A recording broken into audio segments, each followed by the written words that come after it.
Hey guys, welcome back to Mind Pump TV. I'm your host, Serene, and today's video I'll be going through a posture progression.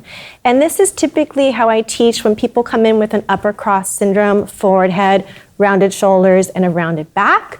Typically, people are not activating the extensors in the middle of the back and gaining mobility in their thoracic spine. So I'll be taking you through a few mobility drills as well as some upper back exercises to incorporate for your posture work. Let's get started.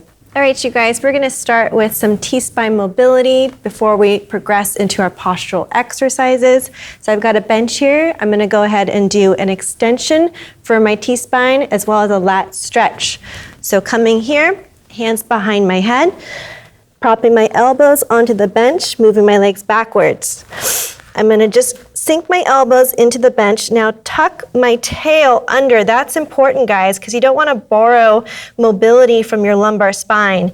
I'm gonna then drop my chest downwards, tucking my pelvis and pulling my ribs in, allowing my lats to stretch as well as getting extension in the middle of my back. I'm gonna stay here and breathe. About 30 to 60 seconds. You can hold, you can come back to it. Make sure you can maintain the position of your pelvis, which will help a lot to provide extension of that mid-back.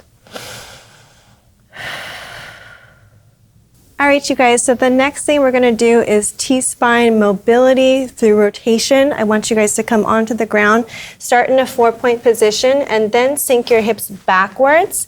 Taking your hand behind your head, you're gonna go ahead and close down towards your arm long in the front here, and then you're going to open. So notice that I'm keeping my hips down. A lot of people will just sway the hips or lift the hips up. I want to focus on moving the middle part of my spine and rotating from there. I can inhale and I can exhale. If you don't have enough shoulder mobility, you can bring that arm, that hand rather, onto your other shoulder. So it will look like a rotation from here if you're limited in your shoulder mobility. Otherwise, we plant the arm, to inhale, to exhale. So it's almost like you're wringing out your spine.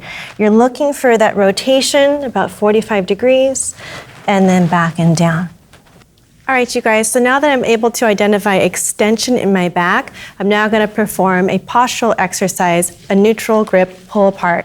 You're gonna hold the band like this, and then I want you to come this way. So turning the hands like that, ensuring that you don't over-rotate with the arms. You're gonna take your thumbs out, as well as the index, place it back down, and the thumbs on top. That way your wrist won't rotate in the process. Keep your neutral grip.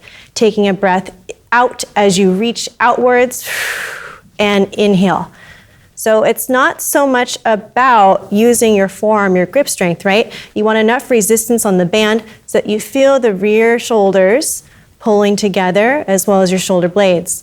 Keeping a nice tall spine throughout, reaching out into space, bring it all the way to your chest and back forward.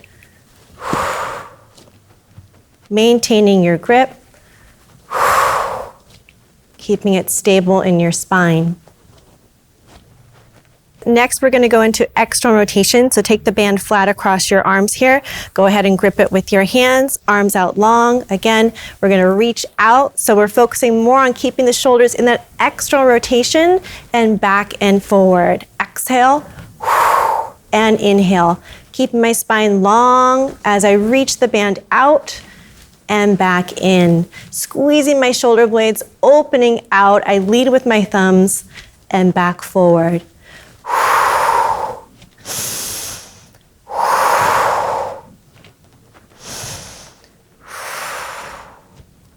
All right, you guys, I hope you enjoyed this video and it gave you more mobility in the middle of your spine before you actually perform your pull aparts. If you'd like to see more videos like this, go ahead and give it a thumbs up, comment and subscribe below. I will be going through the comments and taking suggestions for future videos.